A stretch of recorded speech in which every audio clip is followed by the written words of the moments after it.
Hola, voy a seguir leyendo y aprendiendo. Durante los primeros años de la enfermedad de mi hermano, antes de ir a la universidad para convertirme en psicólogo clínico, a menudo pensé que era un inmaduro y un testarudo. Cuando le preguntaba sobre qué planes tenía para cuando le dicen de alta tras un ingreso, siempre contestaba: lo único que necesito es un empleo. Era exasperante hablar con él sobre por qué no tomaba su medicación o por qué dejaba tantos tratamientos a la mitad.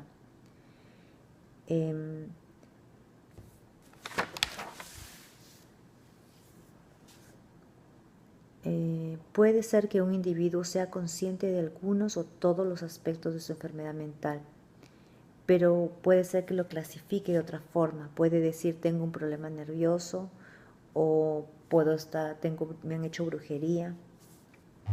¿Le han dicho alguna vez al enfermo que él o ella padece una enfermedad? En caso afirmativo, ¿le han enseñado a identificar los síntomas de esa dolencia y cómo se llaman? Según mi experiencia, a la mayoría de pacientes con poca conciencia se les ha hablado de su enfermedad, pero ellos dicen que no es así, o se muestran en completo desacuerdo y sostienen que su conocimiento es superior al de los médicos que hicieron el diagnóstico. Eso lo hemos visto todos estos años.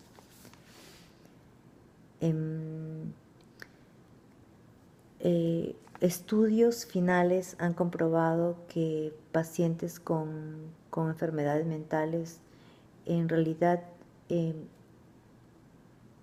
esto es más, el no tener conciencia de su enfermedad es más producto de la misma enfermedad, de una disfunción cerebral. Hay un término que se llama anosognosia, que es el no tener conciencia de su enfermedad, y esto se da en todo nivel, neurológico, etc.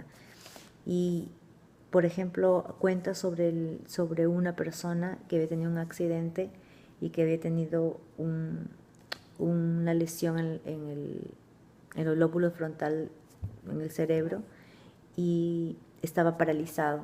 Y cuando le pregunta: señor, ¿puede por favor mover su brazo, levantar su brazo derecho? Él dice, ¿usted cree que lo puede hacer? Él dice, sí. Cuando le pide que lo haga, el señor no puede. Y le dice, ¿y entonces qué pasó? Y él dice, bueno, usted me va a creer que estoy loco, pero en realidad yo creo que ustedes me lo han atado o algo así. O sea, no se da cuenta que no lo podía hacer. Igual pasa también con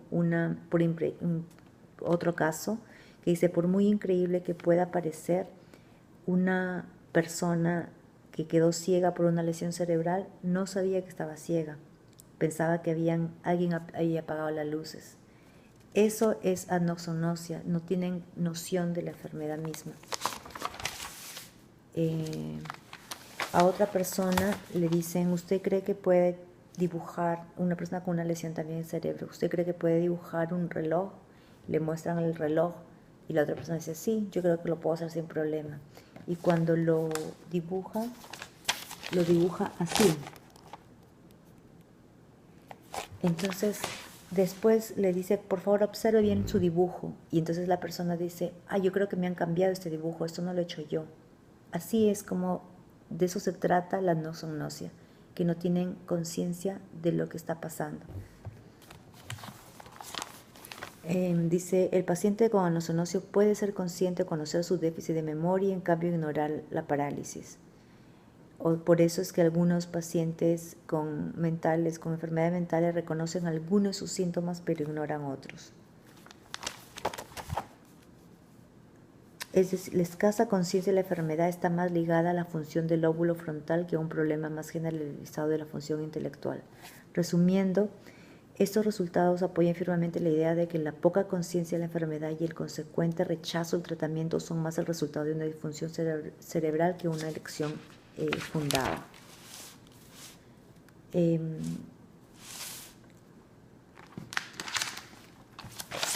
Que a menudo me preguntan: ¿cómo puedo saber si se trata de anosognosia? Hay 3 cosas que se deben buscar. 1, la falta de conciencia, que es grave y persistente, o sea que puede durar meses o años. 2, la convicción, como por ejemplo: no estoy enfermo, son fijas y no cambian ni siquiera después de que la persona se vea enfrentada a la abrumadora evidencia que está equivocada. Y número 3, Son comunes las explicaciones ilógicas o fabulaciones que intentan justificar que no existe enfermedad. Eso es básicamente para entender por qué tantos tratamientos dejados.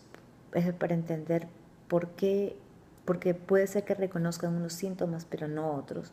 Por eso es que la medicación no sirve cuando no tienen conciencia. Finalmente lo que queremos es que tomen conciencia y que se haga cargo de sí misma para que de ahora en adelante pueda manejarlo ella sola. Pero ¿cómo hacerlo?